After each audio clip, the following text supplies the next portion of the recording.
बढ़ते आगे, PMLA court ने जमीन घोटाले के आरोप में गिरफ्तार राज्य के पूर्व सीएम हेमंत सोरेन की न्यायिक हिरासत अवधि 22 फरवरी तक बढ़ा दी है। वहीं इसके बाद उनसे जुड़े मामले को लेकर विनोद सिंह, राजेश गोप और हिलरेश कश्यप के ठिकानों पर छापा मारा गया है। जांच एजेंसी ने विनोद सिंह के ठिकानों पर दूसरी बार यह छापा मारा है। बता दें कि यह छापेमारी उनके मोबाइल से मिले ब्यौरे के आधार पर की गई है। लगातार ईडी का पूछताछ जारी है। पूर्व सीएम हेमंत सोरेन से ईडी ने तीसरी बार रिमांड लेकर 72 घंटे का कोर्ट के द्वारा ईडी रिमांड दिया गया है।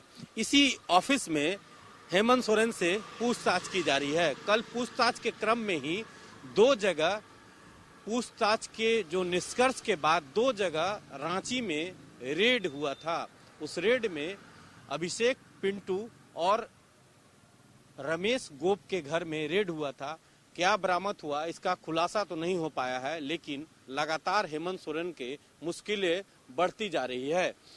आने वाले दिन में जब कल ईडी का रिमांड समाप्त होगा तो कल कोर्ट में पेश किया जाएगा, क्योंकि लगातार जो 5-5 दिन का रिमांड था वो मिलाकर 13 दिन का रिमांड पूर्व सीएम हेमंत सोरेन का हो गया।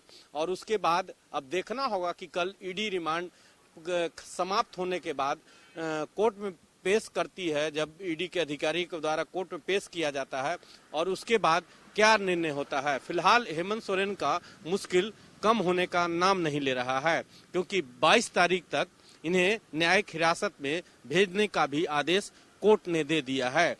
और लगातार पूछताछ में कई खुलासे हो रहे हैं। अपने सहयोगी सुनील स्वांसी के साथ संतोष कुमार, कशिश न्यूज, रांची। तो पीएमएलए कोर्ट ने जमीन घोटाले के आरोप में गिरफ्तार राज्य के पूर्व सीएम हेमंत सोरेन की न्यायिक हिरासत की अवधि अब 22 फरवरी तक के लिए बढ़ा दी है। और इसके बाद उनसे जुड़े मामले को लेकर विनोद सिंह, रमेश गोप और हिलरेश कश्यप के ठिकानों पर भी छापेमारी की जा रही है। जांच एजेंसी ने विनोद सिंह के ठिकानों पर दूसरी बार यह छापेमारी की है। इसके साथ ही यह छापेमारी उनके मोबाइल से मिले डेटा के आधार पर की गई है, यानी कि मोबाइल फोन से जो भी जानकारी मिली उसके बाद यह कार्रवाई की गई है, छापेमारी की गई है। तो लगातार एक तरफ जहां झारखंड के पूर्व सीएम हेमंत सोरेन की मुश्किलें बढ़ती जा रही है, तो वहीं दूसरी तरफ ईडी के जांच का दायरा भी बढ़ रहा है।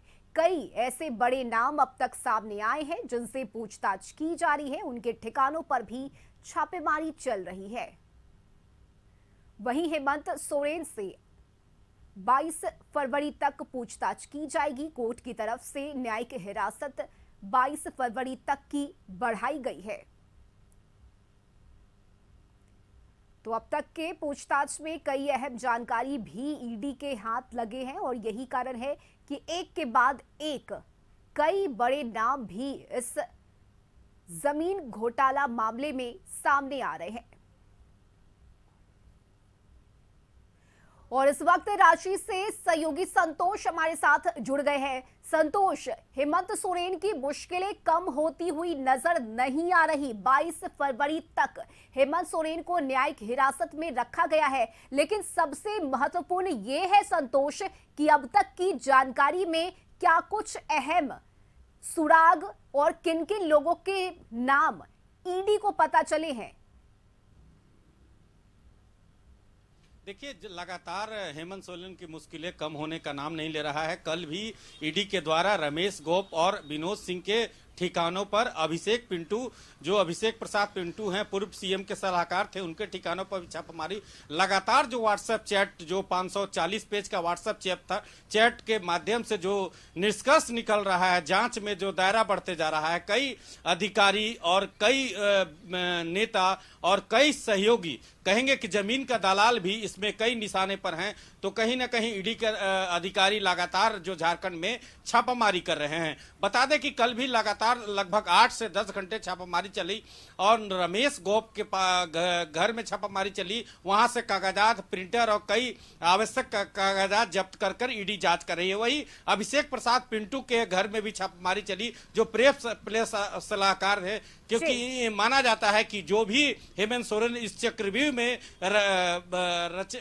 फंसे हैं, उस चक्रव्यूह को मेन करता धरता अभिषेक प्रसाद पिंटू ही हैं। तो जो माना जाता है, इसके पूर्व में कांग्रेस राज्यसभा सांसद धीरज साहू से बुलाकर पूछताछ हुई है। तो कई जो अधिकारी है, रामनिवास यादव जो डीसी है साहेबगंज के, अभी फिर उनको कल ट्रांसफर कर दिया गया है, उस शिक्षा विभाग के निर्देशक बनाया गया। तो कई अधिकारी और कई नेता ईडी के निशाने पर हैं। जी चलिए, बहुत शुक्रिया संतोष आपका तमाम जानकारी के लिए।